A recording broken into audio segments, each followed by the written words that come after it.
এটা দেখো যে হ্যাড শুরুতে আছে, একটু আগে যেটা বললাম যে হ্যাড শুরুতে কি হবে, যে হ্যাডের পর একটা ভার্ব আছে, শুধু দেখবা এই যে হ্যাড শুরুতে এরপরে হ্যাডের পর কি আছে দেখো, এই যে worked first, had you worked first, এই যে হ্যাডের পরে একটা ওয়ার্কড ভার্ব দেওয়া আছে।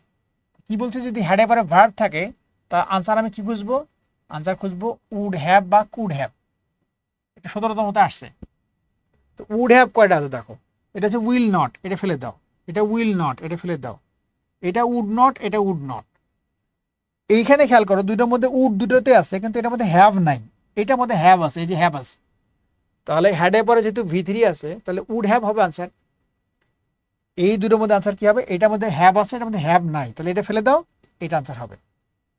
ম্যাথের মতো মানে গণিতের মতো উত্তরগুলো করবা, বাসায় এভাবে চর্চা করলে গ্রামারে যে বিশাল লোড, এই লোড তোমার মাথায় থাকবে না, লোড নিতে হবে না।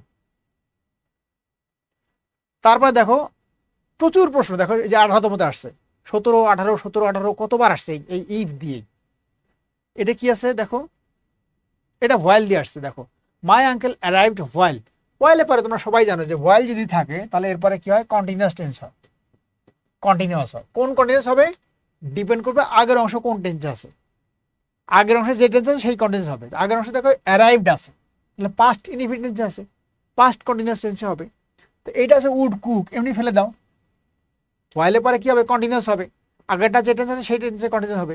তাহলে উড কুক তো হবে না, হ্যাড কুকড এটাও হবে না, এটা কারণ কন্টিনিউয়াস নাই, কন্টিনিউয়াস আছে একটা, শুধু একটা আছে, এটা আনসার, এটা তো কন্টিনিউয়াস না। একদম সহজ। হ্যাঁ, এগুলোই পরীক্ষা আসে, দেখো যে 18তমতে আসছে এটা।